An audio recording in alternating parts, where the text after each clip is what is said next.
bonjour à toutes et à tous. Et encore, merci d'être présents pour cette session. Donc, juste pour un petit rappel en ce qui concerne l'organisation de ces conférences et de ces présentations. Donc, nous allons avoir Franck Charpentier dans un premier temps qui va nous présenter ses démarches financières réalisées durant le confinement, les complications ou pas qu'il a eues et le poste aussi un petit peu se projeter sur comment financièrement il va faire pour son entreprise. Et dans un deuxième temps, on aura Thomas Gauvin qui nous parlera, lui, de l'outil du sondage et entre autres de sondages qu'il a trouvé, qui existent et qu'il a trouvé là des sondages récents sur les nouveaux modes, non pas les nouveaux modes, mais les post-modes de consommation peut-être vis-à-vis donc des réouvertures et du déconfinement et comment se projettent un petit peu les gens sur ce déconfinement. Donc, il vous fera un petit topo là-dessus.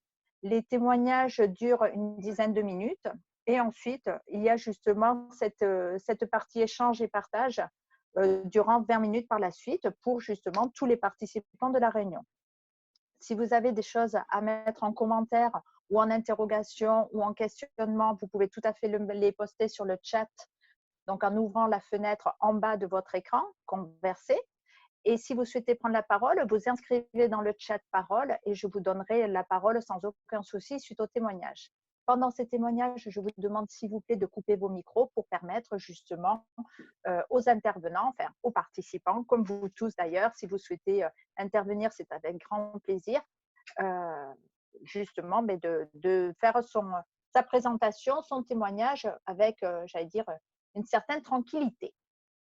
D'autres choses, Julien, donc toujours nos conférences sont enregistrées pour permettre après une rediffusion au sein de toutes les personnes de la communauté et pour permettre justement de garder ce lien et cette dynamique qui maintenant commence un petit peu à prendre forme, si je puis dire. Voilà. Merci à tous en tous les cas. Je propose que si tu peux, on essaye de commencer par Thomas, si Thomas est OK avec ça, et Oui. essaye de voir si on ne peut pas envoyer un petit message à Franck ou Mathis pour leur dire qu'ils sont sur la deuxième session. Exactement.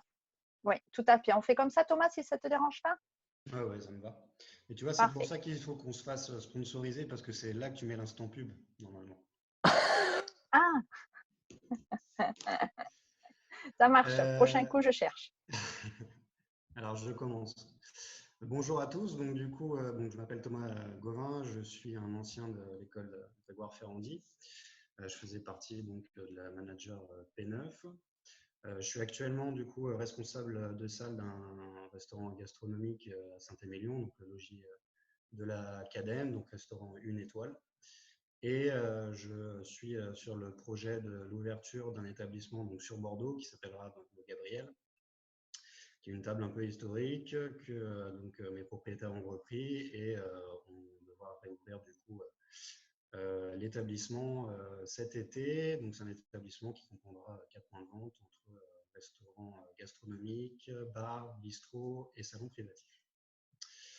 Donc moi aujourd'hui je vais vous parler un petit peu de l'outil sondage et notamment d'un sondage que j'ai lu et analysé un petit peu. Donc dans un premier temps, je vais vous parler un peu de ma vision du sondage en général et pour après du coup partir sur ce sondage et vous expliquer donc mon analyse, quelques chiffres, notamment sur deux choses, l'état d'esprit des Français et leurs critères à long terme sur le choix du restaurant. Et enfin, quelques petits conseils et outils pour réaliser votre propre sondage. Donc, de mon point de vue, voilà, en temps normal, le sondage, je n'y accorde pas forcément une grande importance sur les résultats, car ils peuvent être manipulés et afin d'en tirer une certaine interprétation. Le sondage, au mieux, il peut m'apporter une certaine tendance de la population et me donner des indications sur une stratégie à mettre en place. Après, cette stratégie, concrètement, je la définis plus par d'autres facteurs et notamment mes convictions, mon expérience professionnelle. Maintenant, si on constitue un sondage auprès de notre clientèle, en tout cas, les établissements constituent un sondage auprès de leur clientèle, je pense que ça peut être du coup quelque chose d'assez pertinent. Les tendances, notamment donc, par notre clientèle, sont à mes yeux du coup quelque chose qui peut nous aider à connaître l'état d'esprit et les attentes de nos clients afin d'y répondre et de nous permettre au mieux de nous organiser. Il doit, de mon point de vue, être rapide et efficace sous peine d'avoir peu de retours et d'ennuyer nos sondés. Donc, le message et le questionnement via le sondage doit être sincère, ludique et positif, afin que nos clients ne se sentent pas pris pour un pur produit de consommation, mais au contraire, qu'ils ressentent le lien que nous avons déjà créé. Mais il doit être aussi du coup directif, simple et rapide, afin de ne pas être trop, de reprendre trop de temps, puisque leur temps est évidemment précieux. Et le sondage doit donc être personnalisé et pensé en fonction de l'établissement. Il doit concrètement ressembler à l'image de la maison. Donc, je vais passer du coup sur le sondage que j'ai analysé et donc, que j'ai vu. C'est un sondage qui est fait par Secretbox, donc la société AppyNU. C'est une étude nationale sur la consommation des Français après le confinement. Donc, c'est une étude qui a été réalisée sur Internet via un questionnaire entre le samedi 4 avril et le 6 auprès de 1002 Français clients donc Secretbox. Donc, mes remarques en fonction des sujets sont donc réalisées par mon interprétation et ma vision des choses. Donc, je vous invite évidemment à le regarder de votre côté et on vous fera suivre les liens avec Céline pour que vous puissiez le regarder un peu plus en détail. Et également, ce sondage effectué en début de mois, du coup même s'il est récent, il ne prend pas en compte les dernières mesures prises par le gouvernement. Donc, pour commencer, le profil des personnes qui ont été sondées, donc il y a à peu près 74% d'actifs. Donc, la majorité des personnes qui ont répondu, ils ont entre 25 et 65 ans. Et au niveau de la localisation en France, les régions qui ont le plus répondu donc, sont la région du Nord-Est, Auvergne-et-Rhône-Alpes, Île-de-France et PACA. Évidemment, toutes les régions ont participé, mais les autres plutôt à moindre mesure. Donc, l'état d'esprit des Français, pour commencer, sur la fréquentation des restaurants. Donc, avant le confinement, on peut noter qu'il y a 36% des sondés donc, qui y allaient une fois par mois, un peu plus de 28% une fois par semaine et les autres plus d'une fois par semaine. Pour le reste, donc quelques fois dans l'année et certains d'autres ne vont presque jamais au restaurant, mais c'est vraiment un tout petit pourcentage. À la question sur leurs habitudes de fréquentation du coup après le confinement, donc ces personnes-là ont répondu que 84% souhaitent garder leurs habitudes. Il y a plus de 10% qui souhaitent aller plus souvent au restaurant. Et par contre, on a donc presque 5% qui ne souhaitent pas aller plus souvent au restaurant, mais souhaitent utiliser la livraison à domicile. Donc, ce qui est rassurant, c'est que la majorité des sondés continuent de venir au restaurant comme avant. Les habitudes ne changent pas. Pour ceux qui souhaitent y aller plus souvent, je pense que cela tient surtout du confinement actuel. C'est vraiment une information qu'il faut, je pense, voir comme ceci, puisque du coup, l'envie de sortir est décuplée. Et maintenant, est-ce que cela durera? Et enfin, pour ceux qui privilégieront du coup la livraison, il faut quand même essayer d'avoir des pistes de travail, à savoir, arriverons-nous du coup à les faire venir pour une commande à emporter. Donc, autre question, pourquoi du coup, les 84% vont un peu plus gardent leurs habitudes de consommation? Les chiffres importants, donc il y a à peu près un peu plus de 79% qui ne veulent pas plus consommer qu'avant, 14% qui risquent de manquer de moyens financiers, un peu plus de 5% qui vont avoir peur de se rendre dans les lieux publics. Donc, avec seulement un peu plus de 5% de personnes qui auront pris peur, qui ont peur de sortir, on peut quand même être optimiste sur le fait que les gens reviendront dans les lieux publics. Et ça, c'est quand même des notes assez positives. À la question à partir de quand pensez-vous retourner au restaurant, il y a un peu plus de 64% des sondés qui souhaitent y retourner entre début mai et mi-juin, et on a un peu plus de 35% des sondés qui pensent y retourner après. Donc évidemment, le sondage est effectué en début de mois, ne prend pas compte des nouvelles mesures et donc cette date du 11 mai notamment pour le déconfinement, à savoir que ce jour, on n'a toujours pas de date de réouverture, notamment sur place dans notre secteur. Cependant, nous pouvons penser que la majorité des personnes sondées y retourneront assez rapidement dès que la date sera définie et si bien sûr ils se sentent entre guillemets en sécurité et ils voient une bonne démarche dans l'établissement. Et on remarque également que, parce qu'il y a une autre question qui a été réalisée sur quand est-ce qu'ils vont réserver, la majorité des personnes, donc un peu plus de 65%, ne souhaitent pas réserver avant la fin du confinement. Et pour l'autre pourcentage qui ressort un petit peu, c'est évidemment de la dernière minute. Donc, les critères sur le long terme, les priorités pour faire leur choix de restaurant, les clients ils mettent en avant du coup le locavore et les produits bio à presque 32%, l'hygiène à un peu plus de 30% et produits bio uniquement du coup à 15%. Donc là encore, on se rend compte que c'est une tendance évidemment qu'on voit évidemment dans les débats. Ce sont des sujets qui sont assez importants et qui ressortent assez souvent. Et quels sont les critères les plus importants pour eux pour faire leur choix de restaurant? Donc, il y a un peu plus de 38% qui mettent en avant le critère travailler avec des producteurs locaux et un peu plus de 37% qui mettent en avant le critère hygiène. À savoir que donc, le critère prix est à un peu plus de 13%, le service un peu plus de 5% et l'éco-responsabilité à un peu plus de 4%. Donc, à savoir que dans tout ça, il y a 21% de consommateurs interrogés qui indiquent que leur priorité réside dans la mise en place des gestes barrières. Donc, comme on peut le constater pendant le confinement, les producteurs locaux et l'hygiène sont au cœur des priorités pour les consommateurs. Le prix et l'éco-responsabilité passent après, pendant cette période. Je pense que ce sont évidemment des éléments importants, mais ce n'est peut-être pas une priorité à l'heure actuelle. En ce qui concerne le service, je pense qu'il ne faut pas se fier à ce faible pourcentage.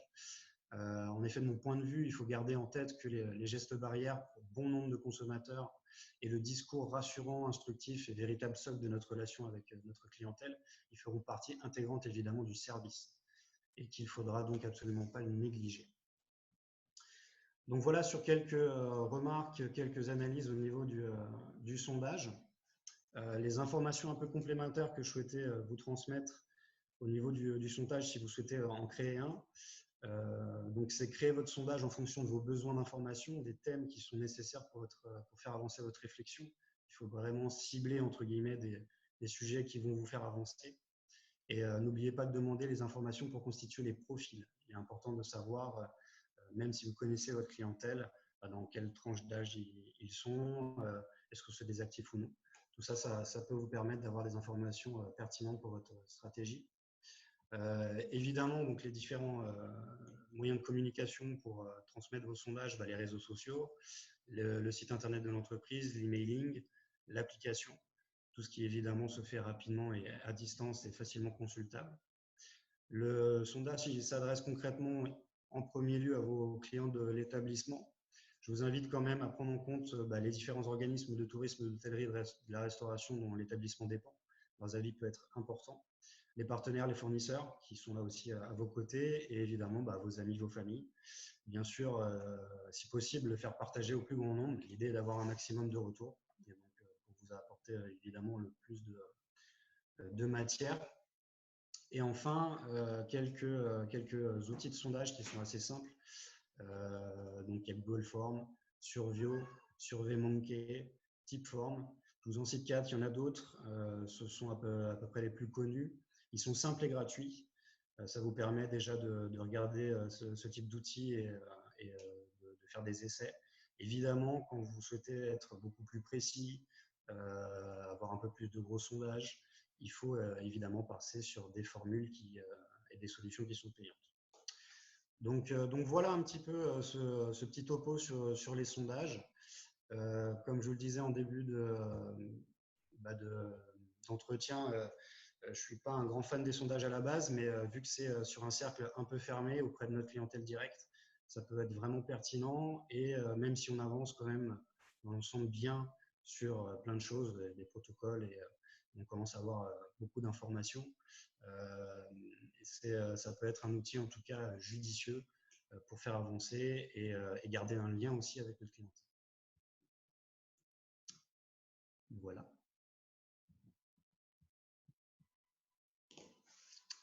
Je ne t'entends pas. On ne t'entend pas, Céline. Est-ce que juste en attendant que Céline retrouve le son, Thomas, merci pour ton intervention. Est-ce que tu auras l'occasion de nous écrire dans le chat peut-être les outils dont tu nous as parlé pour les sondages, pour être sûr que tout le monde puisse avoir vraiment l'orthographe ou le bon titre pour les rechercher par la suite. Je sais que Céline a lancé quelques questions aussi. Alors, je crois que tu as répondu à certaines. Voilà, comment on peut faire un sondage dans notre entourage du restaurant ou entreprise. Donc toi, tu passes plutôt par les organismes ou les outils que tu as parlé. Est-ce que ça après, ça passe par un mailing directement ou est-ce que c'est plus par les réseaux sociaux? Concrètement, tout est viable. Après, c'est vrai que je pense qu'il faut garder un petit peu ce système de quel est le lien que vous utilisez généralement avec votre famille, notamment pendant le confinement. Quel est le lien et le moyen de communication que vous utilisez avec votre clientèle, que ce soit un emailing, que ce soit via les réseaux sociaux. Je pense que de toute façon, il faut avoir un cercle un petit peu fermé, hormis si vous voulez vraiment le diffuser au monde entier. Mais on dit qu'un sondage, généralement, est assez pertinent à partir du moment où il touche à peu près 1000 personnes. Donc, il faut voir aussi voilà, la quantité de personnes que vous avez du coup en contact client notamment. Vraiment, l'idée, c'est d'utiliser le lien où vous êtes le plus à l'aise, où vous pensez que du coup le sondage sera le plus simple à transférer. Et puis, du coup, voilà, garder un espèce de cercle fermé pour vraiment cibler les personnes que vous souhaitez toucher. OK. Et petite question de Céline aussi, elle demandait quand est-ce que, par rapport à l'ouverture de ton restaurant, est-ce que toi tu vas aussi, tu penses organiser des sondages par rapport à ça en préalable ou pas? Du coup, je suis moi, ça bouge beaucoup de mon côté cette semaine, plus qu'avant. Je suis en contact direct avec le directeur un peu de la communication du groupe, qui du coup voit d'un bon œil effectivement le fait de mettre en place un sondage. Alors après, on a donc le logis de la Cadenne, le restaurant étoilé à Saint-Émilion, qui du coup a sa bonne base de clients et qui est ouvert depuis 2013. Donc on connaît très bien notre clientèle et ça va être un peu plus simple de l'organiser. Donc je pense qu'on va le mettre en place. Mais après, le Gabriel est un établissement même si notre groupe l'a repris, en fait, on l'a exploité pendant quelques mois et l'a fermé pour rénovation. On a fait une rénovation complète qui va presque durer, va arriver presque sur un an. Mais on sera sur une autre stratégie concrètement, puisque du coup là, même si on a quelques clients en base de données, on est sur une ouverture. Donc c'est un contexte qui est un peu différent. Même si du coup notre clientèle du restaurant étoilé évidemment nous suivra un petit peu puisque c'est à Bordeaux et c'est pas non plus très loin, les lieux sont rapprochés, donc on pourra quand même évoquer le fait de faire un sondage auprès de notre clientèle du logis et pourquoi pas faire un sondage du coup auprès des Bordelais. OK, super, merci. Et après, donc, je rebondis juste sur sa question de qu'en est-il de l'ouverture du restaurant. Donc, a priori, aujourd'hui, on en parlait, on serait sur mi-juillet. Donc, le chantier avance quand même et c'est pas si loin que ça. Donc, Non, c'est vrai, ça va venir vite. on reste optimiste. Bon, c'est bien. J'espère pour vous en tout cas. Je sais que Jean-Marie a posé une question aussi. Je ne sais pas si si vous voulez la poser, Jean-Marie, peut-être? Oui, peut-être. Est-ce qu'il y avait des questions qui permettaient d'être plus précis sur les gestes barrières qui sont souhaités, réalistes dans un restaurant et dans ces gestes barrières ou ces précautions, il y a aussi l'idée qu'on va au restaurant avec des amis, c'est-à-dire des gens avec qui on ne se confine pas. Est-ce que ça faisait partie des choses qui étaient questionnées dans le sondage? Est-ce qu'il y avait des remarques là-dessus, quoi? Alors, concernant les gestes barrières avec précision, non. Concrètement, ils ont juste lancé le pourcentage qu'il y avait donc, à peu près 21% de personnes qui souhaitaient que les gestes barrières soient bien mis en place. Après, avec précision, concrètement, quand il parlait de ça, c'est les gestes barrières qu'on peut voir un peu partout, hein, à la télévision, sur Internet, à savoir voilà, du coup la distance de sécurité, le masque, des choses assez, j'ai envie de dire, lambda maintenant. On voit effectivement partout. Concernant les gestes barrières et notamment les personnes avec qui les gens allaient venir au restaurant, ils ont fait effectivement une petite étude. Et donc les gens majoritairement du coup souhaitaient venir, alors majoritairement à 34% en couple, Le reste, donc il y avait moins de 4 personnes et 4 à 6 personnes. C'est à peu près les 3 pourcentages qui en ressortaient. Maintenant, comme je le disais tout à l'heure, c'est un sondage qui est assez intéressant, mais qui maintenant ne prend pas en compte les nouvelles mesures. Donc on les attend tous, évidemment. Et après, on va quand même avoir des limites. Hein. On ne va pas pouvoir non plus aller au restaurant avec le nombre de personnes, enfin un nombre trop conséquent. Donc voilà. Après, il y a effectivement plus de 32% qui pensent y aller avec 4 ou 6 personnes. Donc, quand on entendait un peu parler aujourd'hui de 8 personnes par table, des choses comme ça pourrait rester plausible. Je ne sais pas si j'ai assez répondu, Jean-Marie. Merci.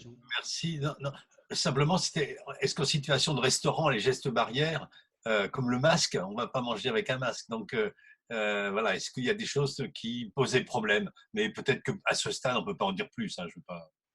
En tout cas, au niveau du sondage, ce n'est pas des choses qui ont été pour l'instant évoquées, qui ont été posées sur le sondage que je vous ai présenté. Après, les gestes barrières et du coup, l'organisation un petit peu qui va se passer au niveau des établissements, c'est des protocoles qui sont, à mon avis, que la majeure partie d'entre nous, professionnels, on est tous en train de les travailler, puisque évidemment, les espaces, les établissements sont très différents. Les protocoles sont aussi en haut lieu en train d'être validés par des personnes, donc voilà, les chefs, les grands chefs de la cuisine française, mais Accor avec le bureau Veritas, B&B avec Socotec. Ce qu'on peut voir, c'est qu'effectivement, les grands groupes sont en train de se rapprocher de bureaux d'études pour faire certifier les choses. Et ces bureaux d'études travaillent avec des organismes sanitaires. Donc après, on est tous en train de les imaginer. Pour vous apporter un petit peu ma vision des choses, c'est que je pense qu'évidemment, il va falloir respecter. Il y a des choses où drastiquement, on ne pourra pas passer à côté. Les mesures de distance de sécurité. Alors évidemment, ils ne mangeront pas avec leur masque, mais ils arriveront avec un masque ou on se devra leur en fournir un. Je pense qu'au-delà de tout ça, la problématique et l'imagination qu'on doit avoir, c'est enlever ce côté un petit peu justement sanitaire, hôpital. Il faut apporter de la chaleur dans tout ça. Alors, suivant les établissements, il y a des choses qui sont plus ou moins possibles. Moi, je suis en train de vraiment un peu de me triturer l'esprit sur gastronomique étoilée. On ne peut pas être non plus dans le fun complètement. Avoir une pointe d'humour, travailler avec peut-être un modèle un petit peu qui vient de l'artisanat, ça peut être sympa. Mais par contre, voilà, suivant le thème, suivant la philosophie un peu de l'établissement, il va falloir en tout cas dédramatiser un peu tout ça. Et je pense que les gens souhaiteront avoir ce côté un petit peu rassurant, puisqu'on respecte les règles, mais on le fait d'une façon, voilà, d'une manière positive avec le sourire. Et on sera quand même heureux de les accueillir. Et par rapport à certains établissements, alors plus haut de gamme, parce que bon, j'ai quelques références ou quelques rapports donc sur justement le lien qui est fait encore avec les clients, où certains établissements haut de gamme recontactent les clients toutes les semaines. Donc, ils ont comme un genre de panel de clients qui sont affectés à un panel de responsables. Et de ce fait-là, ils maintiennent justement cette relation. Est-ce que peut-être certains d'entre vous, là présents, auraient des retours de clients justement qui sont pour l'instant confinés chez eux, qui ne peuvent pas venir dans vos établissements où ils ont l'habitude de venir et qui peut-être font part de souhaits ou d'attentes vis-à-vis ou au contraire, parce qu'on est quand même dans un métier de la restauration, dans un métier de l'hôtellerie, où ces normes sanitaires sont déjà pratiquées, pas aussi poussées peut-être qu'avec l'apparition d'un virus, on en est tous d'accord, mais néanmoins, c'est un peu notre cœur de métier qui est justement de respect de normes sanitaires. On appelle ça un restaurant et on appelle ça un hôtel. Donc, de ce fait-là, est-ce que peut-être les clients vous font part de choses ou pas? Je ne sais pas si des personnes présentes souhaiteraient justement un petit peu présenter ça, ou peut-être toi, Thomas. Et comme pour l'instant, tu es en réouverture sur le Gabriel, je sais pas, en ouverture sur le Gabriel, je ne sais pas, peut-être sur l'autre établissement. Voilà. Vraiment des choses plus concrètes, peut-être de retour clients qui ne seront pas en version sondage, donc à grosse échelle, mais plutôt justement en version habituée. Je ne sais pas si quelqu'un souhaite voilà. Comment Alors, dire là-dessus? je voulais me permettre, bonjour à tous, je vais juste faire un commentaire, je vais rebondir par rapport à ce qu'a dit Céline. Donc, moi, je travaille au Bristol à Paris. Je m'occupe du stewarding. Donc, moi, je suis vraiment back-office. Mais je sais que tous les responsables de points de vente, donc les directeurs de restaurants, ont gardé un lien un petit peu informel avec la plupart des clients habitués.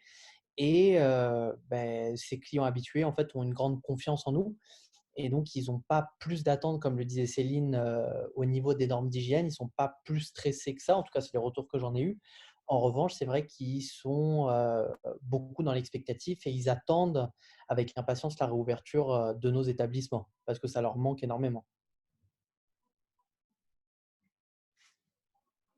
Merci Luc. Est-ce que quelqu'un justement peut-être ou veut faire voilà témoignage Marie-Elisabeth, vis-à-vis vraiment relation client. Ah pardon. je crois que Marie-Elisabeth demande la parole, oui. Oui, bonjour, moi je suis directrice F&B dans l'hôtel Nobu au Cabos. Et j'ai eu la semaine dernière une sollicitude, enfin une demande assez particulière qui venait du groupe présidentiel qui est à côté de notre hôtel, qui s'appelle Diamante. Donc on a 80 personnes à peu près qui vivent là-bas. C'est des gens qui ont un bon pouvoir d'achat et qui en général dépensent entre 150 et 200 dollars à chaque fois qu'ils viennent dîner chez nous. Et ils m'ont demandé de leur faire un buffet dans leur résidence pour 50 personnes. Donc, c'est quelque chose que ça tombe à pic, c'est super. Après, voilà, il y a toute la logistique, est-ce qu'on fait, est-ce qu'on ne fait pas. Donc, c'est déjà encourageant de voir qu'il y a des envies, qu'il y a des demandes. Mais pour l'instant, je peux rien confirmer. Donc ça c'est un buffet dans c'est pas mes micros, oui, c'est un Oui, buffet c'est un service catering. traiteur. Voilà, Ok, un service traiteur. d'accord. Et par contre, par rapport au fait du nombre, ça vous regarde pas. De toute façon, comme c'est chez eux, vous mettriez du personnel? Il faudrait envoyer toute la logistique, mettre le personnel, le service, les chefs. Voilà. Donc ici, en théorie, c'est pas autorisé. Après, bon, au Mexique, même si c'est pas autorisé, on peut faire les choses. Hein, c'est un peu différent. Mais voilà, au niveau de la logistique, tout ça, donc c'est à penser. Et puis surtout, quelle que soit la source de potentiel de chiffre d'affaires, on ne veut pas dire non à un business. Donc c'est intéressant, mais à étudier parce qu'effectivement, il y a quand même un regroupement de personnes assez important avec la manipulation d'aliments, tout ça en extérieur. Donc voilà, mais bon, j'ai trouvé que c'était encourageant et plutôt motivant. Pour la reprise. Tout à fait. Merci Marie-Elisabeth. Franck, vous souhaitez… Ah, Franck est reparti. Franck est en banlieue parisienne. Mettez le son, Franck. Oh là là. Voilà, c'est bon. On vous écoute. C'est bon? Ouais. Donc, bonsoir à toutes et à tous. Franck Charpentier, chef propriétaire hôtel-restaurant de Quincamgrogne, en Seine-et-Marne, à 30 km de la porte de Bercy, voilà, donc en banlieue parisienne, dans un petit village de Seine-et-Marne. Donc, pour revenir à la clientèle, moi, je suis en lien direct avec les clients et sur tout ce qui est événementiel, mariage, anniversaire, communion. Et à ce jour étant fermé, donc depuis 14 mars, tous les clients me recontactaient, enfin j'ai recontacté les clients et tous les événements ont été décalés à partir d'octobre 2020. Donc c'est en fait, voilà, ouais. Anniversaire, mariage, donc ça commence, les premiers ont été décalés sur le mois d'octobre et le dernier mariage que j'ai décalé, reporté en mai 2021. En ce qui concerne les individuels, sur les habitués, parce qu'en fait, c'est une entreprise qui fonctionne depuis 4 ans.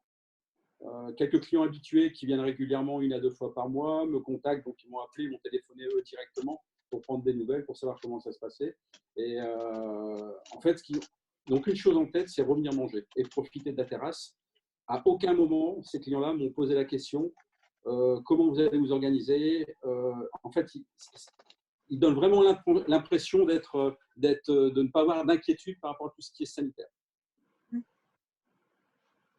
Ce qui est quand même un petit peu rassurant et confortant de par notre métier qui est quand même un métier où justement le côté sanitaire est un élément d'ouverture d'établissement ou de fermeture, bien avant le Covid-19. Donc c'est c'est ce que j'écrivais justement dans le chat. Je pense qu'il va falloir peut-être vraiment montrer cette relation de confiance que les clients ont dans nos établissements, dans vos établissements, pour justement qu'il y ait une autre aussi manière de communiquer, plutôt que communiquer sur voilà ce qu'on met en place, mais voilà pourquoi vous nous faites confiance déjà depuis le temps que vous venez chez nous, quoi. Après, oui, il y aura une distanciation à respecter, ça, je pense que ça va être ben, à mettre en place, tout simplement. Alors moi, je voulais intervenir sur le fait que nous, c'est un petit restaurant qui est un bouchon lyonnais, donc vraiment très bistrot. Sur le fait que, bon, nous, on n'a pas beaucoup, enfin, on a quand même, je dirais, une trentaine de pourcentage de clients réguliers, mais on tourne surtout avec le passage et les touristes. Donc notre grande question, c'est comment ça va se passer à la réouverture avec les 30% des réguliers qui vont se ruer sur notre terrasse, parce que j'imagine qu'avec les beaux jours, ils vont pas vouloir manger à l'intérieur, et que notre terrasse va être divisée par deux, étant donné parce qu'il va falloir espacer d'1 mètre entre chaque table, et qu'en plus, les frontières sont fermées, donc on aura 0 touriste. Donc on est en train de voir pour essayer de garder un maximum de personnes en CDI et compagnie. Mais voilà, c'est un petit peu la problématique du moment pour les clients. Tout à fait. Thomas? Ouais, je rebondis du coup sur le questionnement de César, parce que du coup, nous, on a évidemment cette problématique à Saint-Émilion. On a une clientèle qu'on connaît de locaux qui, entre guillemets, est là très régulièrement, mais on fonctionne à Saint-Émilion avec beaucoup de touristes. Vous le pensez bien, une clientèle asiatique, une clientèle américaine qui concrètement, eux, sont là vraiment pour investir. Et c'est vrai que nous aussi, on a un peu ce questionnement-là et cette peur-là. Concrètement, on est sûr de ne pas les revoir avant 1 an, 2 ans, on verra bien. Après, les pistes de travail, de toute façon, elles vont être de séduire une nouvelle clientèle aussi, de la région, les Français, qui, du coup, on peut penser qui s'adaptent aussi à moins partir à l'étranger et à essayer d'aller donc plus en France pour profiter de leurs vacances. Donc, c'est séduire un peu cette nouvelle clientèle-là, donc être assez visible sur la communication. Et évidemment, après, au-delà de ça, au niveau des coûts, au niveau des charges, c'est penser, en tout cas au début, au plus bas. Je le disais sur un chat d'une des sessions, il faut penser entre guillemets un peu ouverture, c'est-à-dire avoir des coûts très très bas et se développer petit à petit. Évidemment, on a une charge qui est déjà d'employés et qui représente forcément une des plus grosses charges. Mais en tout cas, à côté des employés, puisqu'il faut essayer de les garder, c'est penser à toutes les charges qu'on pourrait gérer, baisser au maximum. Oui, tout à fait. Je mentionnais un petit peu dans le chat aussi, pourquoi pas justement valoriser le circuit court et surtout les producteurs partenaires avec qui vous travaillez, justement sur ce côté confiance et fidélisation, pour aussi montrer au client que le client fait partie de cette confiance et plus aussi le générer dans le restaurant peut vivre malgré 50% pour l'instant de places assises du fait de l'agencement. Maintenant aussi, pourquoi pas réfléchir à agencer différemment ou voir à mettre des choses entre les tables. Je ne sais pas si vous avez vu ce qui est fait dans certaines écoles. Ils ont fait des plaques en plexi sur les bureaux. Bon, je ne trouve pas ça très… je sais pas, moi je ne suis pas médecin, donc je peux pas le dire. Mais pourquoi oui, c'est pas… le chef du doyen d'ailleurs. Ouais. Le chef du doyen qu'on a vu à la télé qui disait qu'il allait mettre des plaques de plexi et 4 mètres de tapis à l'entrée de son restaurant avec les pieds désinfectants. Voilà. Faut-il avoir les moyens et l'espace, mais oui, bien sûr. Alors après, justement, est-ce que solliciter des artisans ou solliciter des personnes autour de vos établissements pour justement montrer que cette identité aussi du restaurant, elle est pour eux aussi, eux qui sont à côté, viennent dans ce restaurant. Enfin, ça fait partie aussi peut-être des personnes qui sont vos clients habitués et qui peuvent justement donner non pas une solidarité, mais une cohésion de travail, ben voilà, donnant. Voilà, pourquoi pas. Ou peut-être qu'ils aient une action en faisant ces barrières ou ces plaques de plexi, je ne sais pas, et que vous payez d'ici 3 ou 4 mois. Enfin, voilà, ce n'est pas gratuit, hein, on est toujours dans un échange, mais dans un rapport justement d'équité, dans un rapport de confiance, ça pourrait être quelque chose peut-être à insuffler. La période, en tous les cas, en est propice. Et que ce soit au point de vue protection ou au point de vue alimentaire, quand vous parliez justement des tarifs à pratiquer ou justement de la rentabilité déjà pour pouvoir ouvrir le restaurant. On va dire ça, voilà. Quand je dis rentabilité, c'est déjà d'avoir un taux zéro, quoi. Donc, c'est vrai que tout ça est en réflexion, est à réfléchir.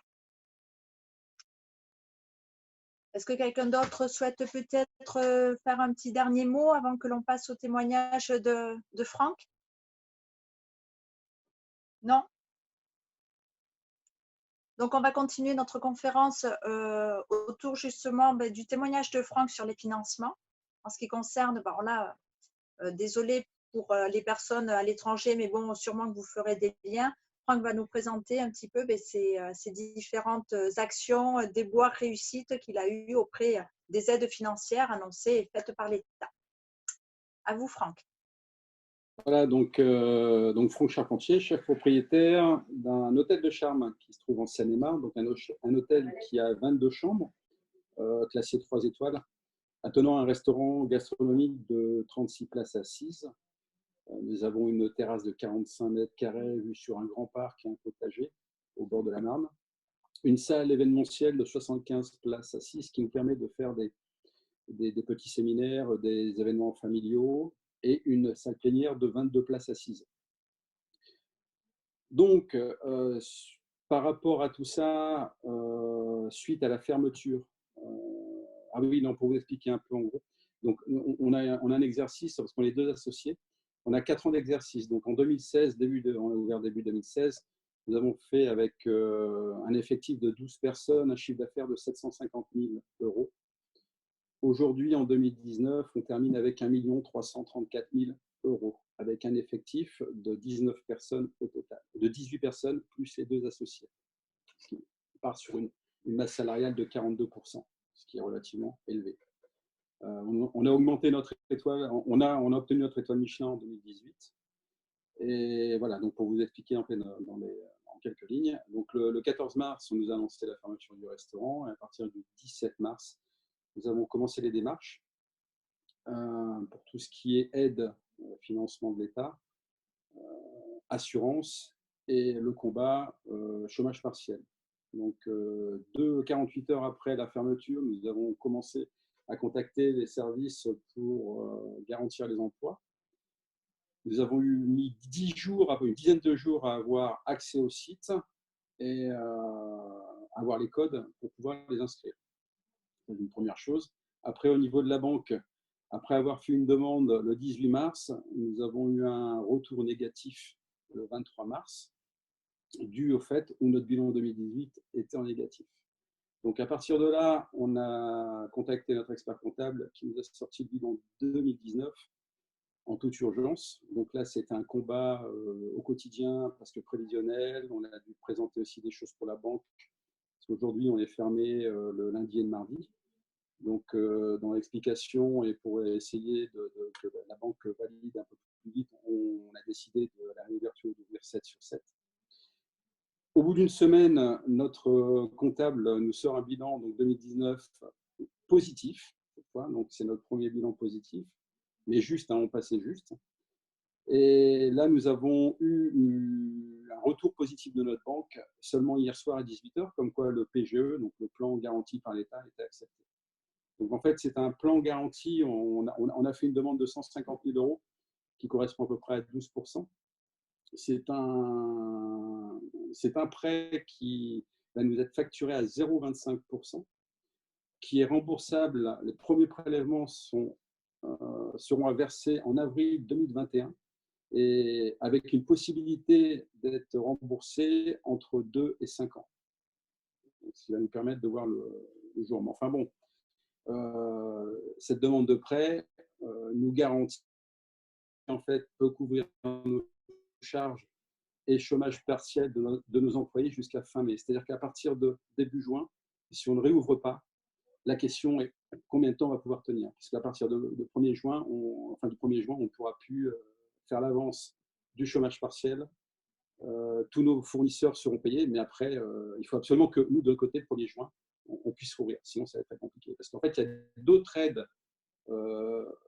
par l'État, mais auxquelles on ne peut pas cumuler les choses. Donc, même pour les employeurs, vous voyez, nous, on est deux associés, assimilés employés à notre société, c'est-à-dire qu'en fait, on cotise chaque mois pour la caisse de retraite et pour la maladie, mais pas pour le chômage. C'est-à-dire qu'en fait, aujourd'hui, nous ne sommes pas rémunérés. L'État a mis en place un système d'aide pour les indépendants de 1 500 €, mais on n'y a pas droit non plus parce qu'on a un chiffre d'affaires supérieur à 1 million d'euros. Voilà, il y a pas mal de choses qui sont un peu contraignantes par rapport à toutes les annonces qu'il peut y avoir au niveau des médias. Après, on a une assurance qui, pour ne pas la nommer, qui s'appelle AXA. Bon, actuellement, on entend souvent parler au journal télévisé, qui nous garantit 85% de notre perte d'exploitation, 85% hors taxe. Ça nous amène à 1,1 million. Bien spécifié sur notre contrat. Donc, c'est marqué noir sur blanc. Là, ça fait 3 semaines, un peu plus de 3 semaines qu'on est en conflit avec eux pour essayer de récupérer quelque chose. Par contre, là, effectivement, si l'assurance rentre en jeu, là, on est sauvé. On peut redémarrer sereinement. On remet tout à plat. Mais bon, c'est loin d'être gagné. Suite à plusieurs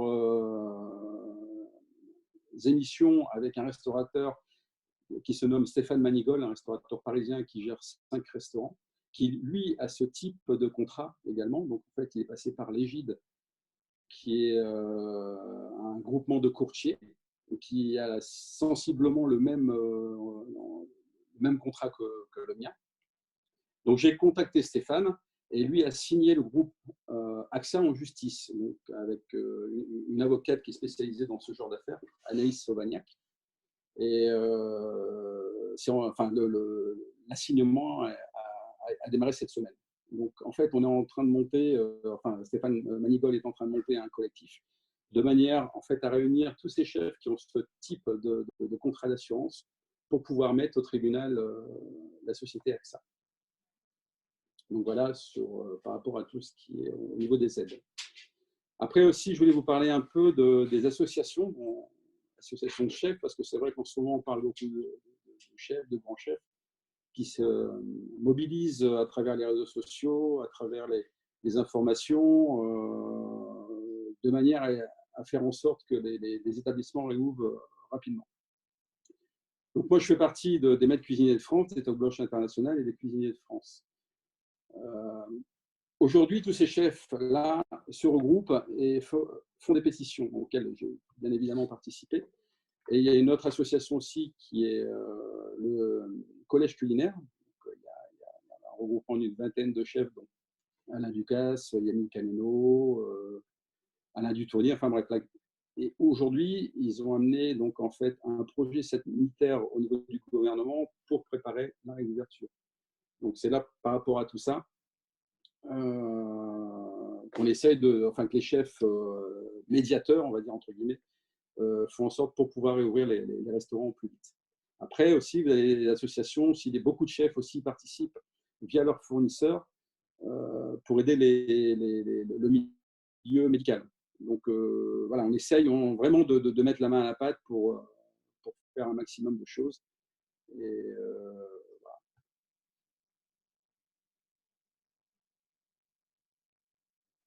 Merci Franck pour cette présentation et avoir un peu votre expérience sur ce quotidien, entre autres depuis le confinement.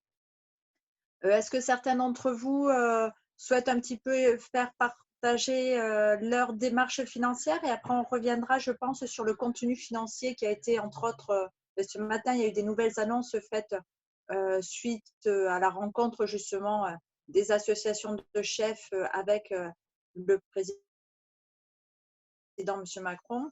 Donc de ce fait-là, on pourra compléter par la suite. Mais est-ce que déjà certains d'entre vous ont eu voilà, des expériences qui, au contraire, ont été plutôt soulageantes dès le début, et qu'est-ce que ça vous a permis de faire, ou qu'est-ce que ça vous permettra de faire ou de ne pas faire, selon un petit peu ce que vous avez pu avoir ou pas. Donc, par rapport justement aux prêts aidés de l'État, par rapport à l'aide justement aux entreprises et au chômage partiel. Oui, moi je peux juste. Bonjour François. Bonjour à tous, pardon. Moi je peux juste, parce qu'aujourd'hui même j'ai eu un petit peu d'avancée là-dessus, je peux partager mon expérience. Donc nous on a différentes structures juridiques. On a pu assez rapidement, alors je travaille avec 2 banques différentes.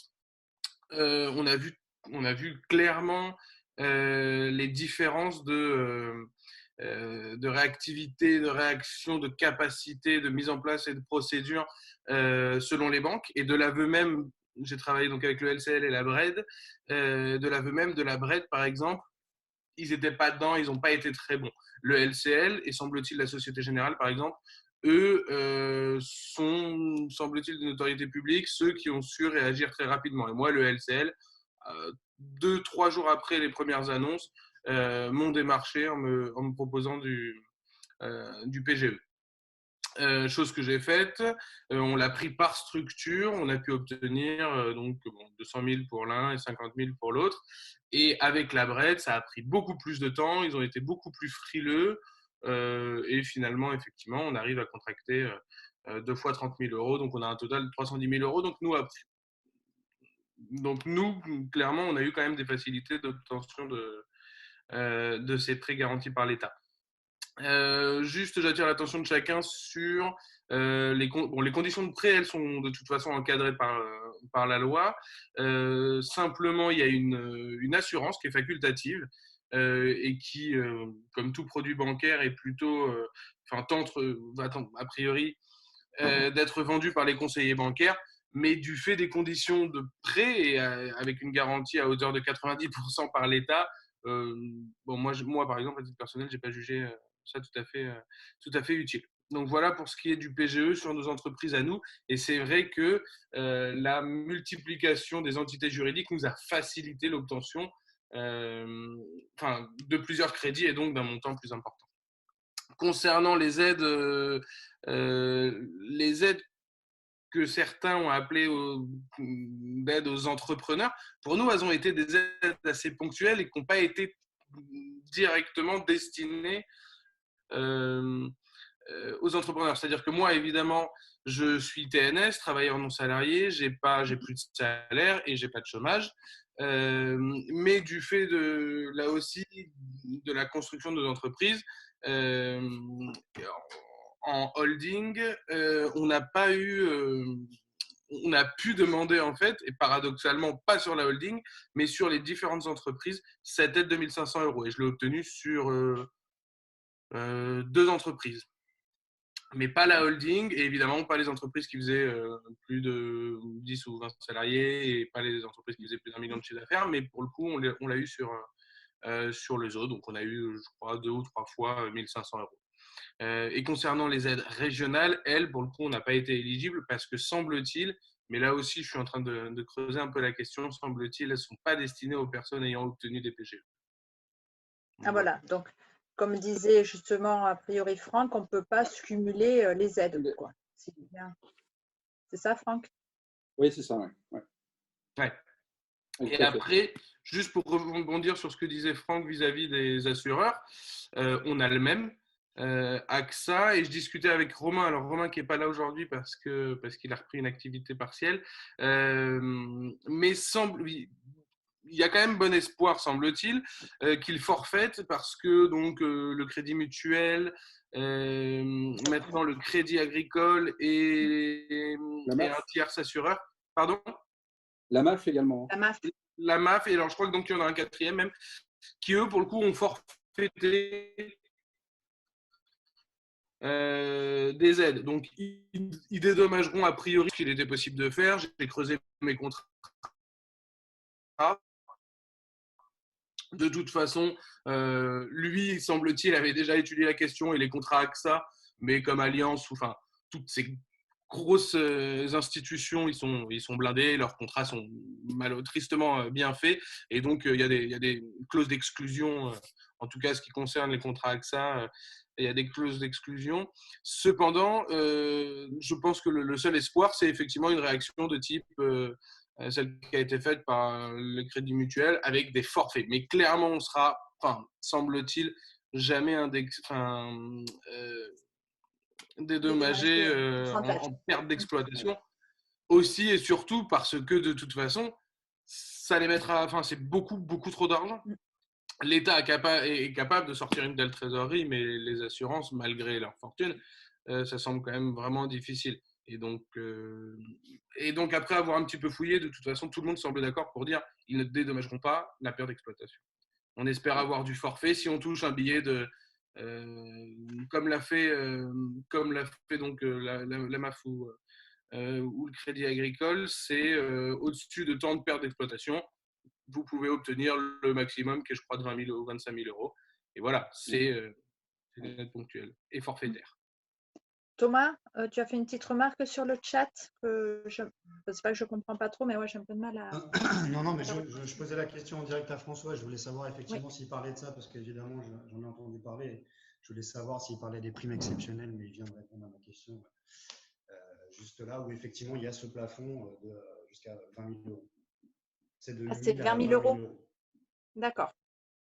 Et par rapport aux associations de chefs, Franck, par rapport à vos associations de chefs, est-ce que vous avez des retours comme ça, un petit peu des suivis qui sont faits justement sur les différentes démarches individuelles de chacun d'entre eux ou pas vraiment? C'était juste une généralité comme on a vu ce matin, entre autres, dans les démarches vis-à-vis du gouvernement. Parce que lorsqu'on écoute les démarches vis-à-vis du gouvernement, tout est censé rentrer dans l'ordre, on va dire ça comme ça, sur les demandes de prêts aidés, mais dans la réalité, ce n'est pas exactement ce que vivent les restaurateurs. Moi, je peux juste répondre une chose là-dessus. Merci, parce que je peux être Franck, il est… J'en profite parce que là, je vous sens un peu seul. Non, pas du tout. Non, simplement, nous, on fait partie d'un syndicat, dans le syndicat de restaurateurs, et pour être totalement honnête, c'est essentiellement pour avoir les réductions SACEM. Moi, je l'utilise peu, mais je sais que Romain, par exemple, et Olivia de la ferme du Cuplin, eux l'utilisent pour du conseil juridique, social, comptable. Et nous, ils ont été particulièrement réactifs. Et c'est vrai que tous les 4-5 jours, j'ai un appel donc là, c'est le GNI Grand Ouest, mais qui est affilié, je crois, au Synorca d'une façon ou d'une autre. De toute façon, tous sont affiliés au Synorca d'une façon ou d'une autre. Et c'est vrai qu'ils prennent les devants. Le GNI, c'est le nouveau nom du Synorca, pardon. C'est le GNI Synorca. Oui, mais parce que le GNI était beaucoup plus petit que le Synorca à la base. Tout à fait. Et ils se sont maintenant, depuis GTM, parce qu'il y a l'aspirateur, ils se sont depuis un petit moment regroupés, en fait. Monsieur Chenet chapeaute tout ça. D'accord. Donc, en tout cas, moi, j'ai été assez agréablement surpris de voir la façon dont ils se rendaient utiles. Et on a des mails, des newsletters régulières qui nous mettent au courant, justement, un petit peu des textes de loi, parce que, bon, sans aborder aucune espèce de thématique politique, mais c'est vrai qu'entre les annonces qui sont faites et les annonces qui sont faites, ce qui est légalement transmis, là aussi, c'est ce que me disait mon avocat, entre ce qui est dit et ce qui est fait, il y a quand même toujours un gap un peu important. J'en veux pour preuve l'effet d'annonce qui avait été fait sur les loyers, qui en fait juridiquement n'a aucune espèce de réalité. Et donc entre effectivement ces annonces, la mise en place juridique et l'information qu'en est faite, il y a quand même différentes étapes. Donc nous, le GNI fait une sorte de filtre là-dessus. Il transcrit un petit peu ce texte de loi et les vulgarise pour que l'usage des restaurateurs. Et pour le coup, c'est assez intéressant et ça nous permet à nous d'être tenus informés de choses auxquelles on serait peut-être passé à côté. Totalement, oui. Est-ce que d'autres personnes ont certains retours à faire, entre autres par rapport à des associations, des regroupements justement sur lesquels un peu vous pouvez vous appuyer ou vous conforter de l'endroit où vous êtes, entre guillemets? Alors, je sais que Jean-Marie avait posé une question aussi. Il demandait si l'État ou d'autres services publics soutenez les actions contre AXA? Concernant les actions, non, pour l'instant, il n'y a rien qui en ressort. Donc, en fait, moi, je suis en contact, je suis en lien direct avec l'avocate de Stéphane Manigol. Donc, en fait, elle doit revenir vers moi. Donc là, en fait, le dossier est ouvert, elle a tous les éléments, elle a notre bilan et toute l'affaire à suivre. D'accord. Aujourd'hui, je ne sais pas plus. Ce qui pourrait être peut-être intéressant, enfin on verra ensemble Franck, mais c'est peut-être de communiquer les coordonnées donc, du regroupement qui a été fait de restaurateurs, oui, pour qu'après par la suite on les communique à la communauté, parce que peut-être que certains seront intéressés, même si, comme nous l'a dit François, il est clair que souvent les contrats d'assurance, et c'est en train de bouger en fait, c'est en train un petit peu aussi de, voilà, au jour le jour, c'est en train aussi d'évoluer, donc en espérant que ça puisse porter ses fruits, entre guillemets. Après, au niveau des associations, pour revenir là-dessus, parce que je n'ai pas pu répondre, vous avez les maîtres cuisiniers de France qui interviennent pas mal et le collège culinaire. Mais malheureusement, après, chacun fait sa petite chose de chacun de son côté. Tout le monde crie un peu son désarroi sur les réseaux sociaux, et ce qui est un peu dommage. Donc en fait, on voit plein de chefs partout sur les réseaux sociaux, tout le monde passe son coup de gueule, et en fait, les choses n'avancent pas forcément. Et ça, je trouve, je suis chef de cuisine, hein, donc, et je trouve ça un peu dommage. Comme en fait, pareil, quand on aide les chefs de cuisine qui aident via leurs fournisseurs tout le côté médical, pardon, qui passent constamment à remettre en boucle des photos sur Facebook ou Instagram tous les jours. Ah ben aujourd'hui, on va livrer un tel, on va livrer un... On le fait une fois, bon, ça va pour communiquer, mais là, on n'est pas dans une démarche de valoriser ou de communiquer son établissement pour faire du marketing par rapport à son chiffre d'affaires. On est plutôt là, en fait, moi, par rapport à ce que je vois en tant que chef de cuisine, je vois des chefs qui, en fait, veulent se montrer pour se montrer, tout simplement, pour faire de la com. Voilà.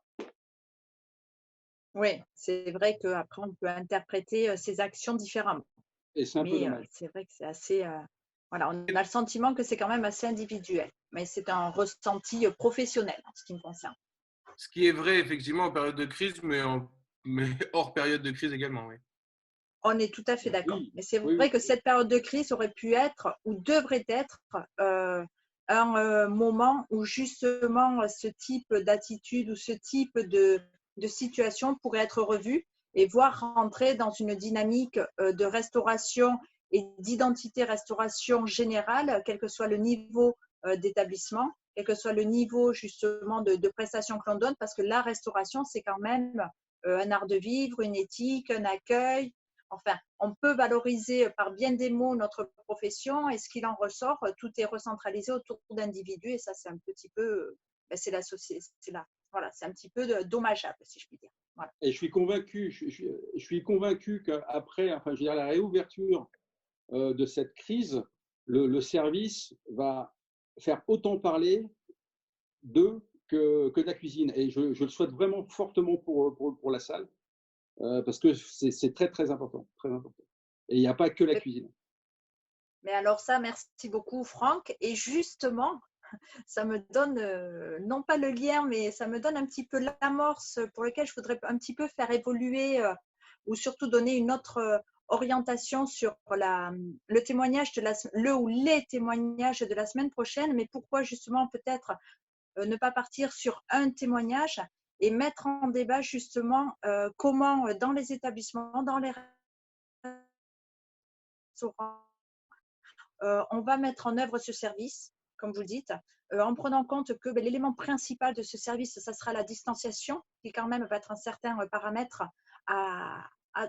sur lequel il faudra prendre conscience à trouver une alternative, et une alternative qui soit humaine, à mon sens. Maintenant, peut-être que pour certains d'entre vous, ça sera une alternative technologique. Justement, l'objectif, il est de mettre en débat un petit peu tout ça. Et par rapport à ça, mais aussi donc cette distanciation et en même temps la non-contamination de client-client, client-employé et employé-client. Donc, pensez à ces trois paramètres. Pensez à ces trois paramètres pour justement peut-être réfléchir sur vos établissements et non pas en généralité, non pas en disant voilà, il faut 1 mètre. Oui, mais sauf que mon restaurant fait 40 mètres carrés et que 1 mètre d'espacement, ça va être compliqué. Donc, de ce fait-là, vraiment le revoir individuellement et en ayant justement des présentations très concrètes. Voilà. Donc, enfin, je ne sais pas ce que vous en pensez un petit peu, vous toutes et tous ici, mais ça pourrait permettre de se donner des idées qui, bien évidemment, ne pourront mettre en mise en œuvre que suite à la réouverture, mais et aussi via ce que le gouvernement va annoncer comme protocole et comme va imposer, entre guillemets, aussi aux restaurateurs pour la réouverture. Ce matin, il y a eu un échange, il y a eu très peu de choses qui sont ressorties ou qui ont filtré pour l'instant dans le retour de cet échange au point de vue terrain. C'était des retours très génériques sur la distanciation, le masque, le gel hydroalcoolique et super. Alors là, j'ai pensé à vous, Monsieur Charpentier, ce matin, quand justement le président donc, du Sinorca, Monsieur Chenet, a gentiment annoncé que dans les cuisines, donc il allait avoir un protocole très strict mis en place. Il y aura donc un port de tablier, un port de charlotte et un port de masque.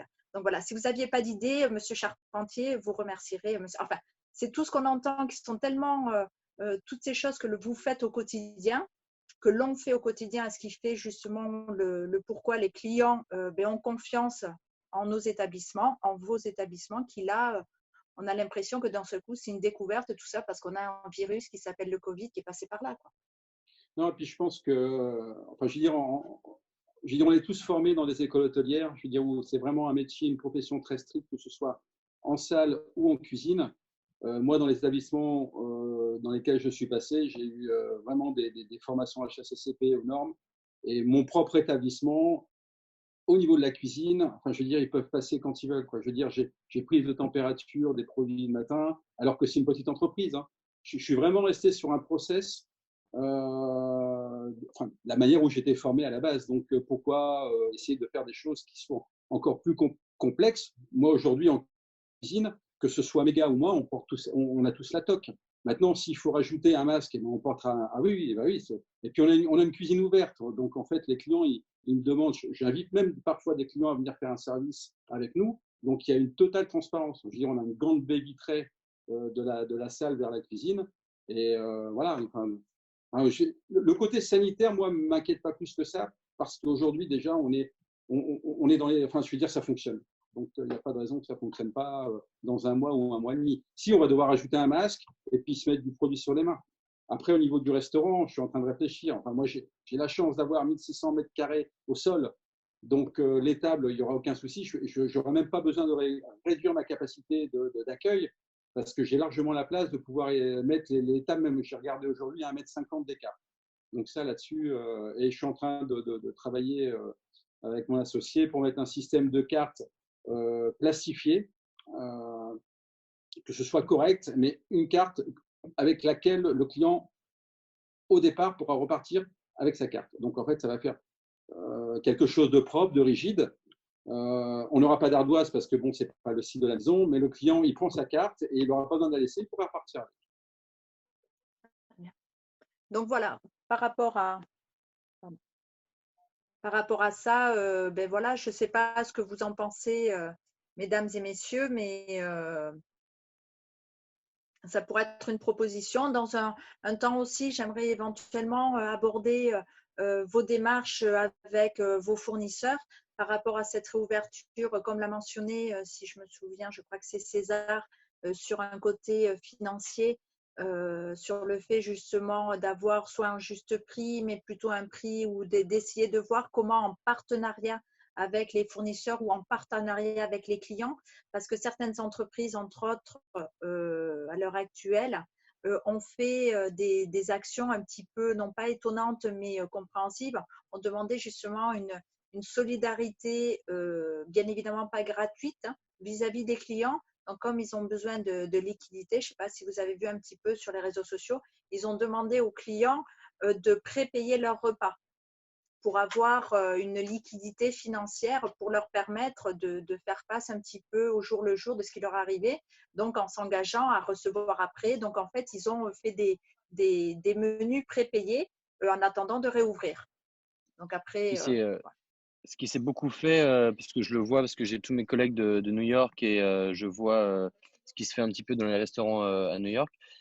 c'est surtout les gift cards, donc les cartes qu'on offre généralement Cadeau, ouais. pour les anniversaires et compagnie. Et que là, en fait, ça se développe énormément justement pour, pour soutenir les restaurants. Donc, je vois que ça se fait maintenant ici aussi en prépayant les repas, etc. Et c'est une bonne mise en marche. Voilà, ça peut être une alternative de trésorerie parce que à l'heure actuelle, comme vous l'avez tous mentionné, le chômage partiel est pris en compte par l'État sous réserve de pouvoir l'avancer, quoi. Enfin, sous réserve, je m'entends. Ah, mais ça reste dangereux voilà. quand même. Hein. Totalement. Le fait de prépayer un repas, ça reste dangereux en termes de trésorerie. Ah, ça ne fait que décaler dans le temps. Oui. Totalement. Après, tout dépend justement de la situation d'exploitation. Hein. Voilà, ça dépend de la situation d'exploitation. Mais ça peut être, voilà, justement, ça peut être des alternatives. Merci en tous les cas. Est-ce que vous avez, chez le lien, est-ce que tu as des choses sur le chat qui ont couru, je n'ai pas trop regardé, et éventuellement, est-ce que quelqu'un souhaite peut-être prendre la parole avant que l'on conclue cette troisième session des conférences de la communauté à venir? Alors, pas de questions de mon côté, sauf si après des personnes veulent prendre la parole maintenant. D'accord.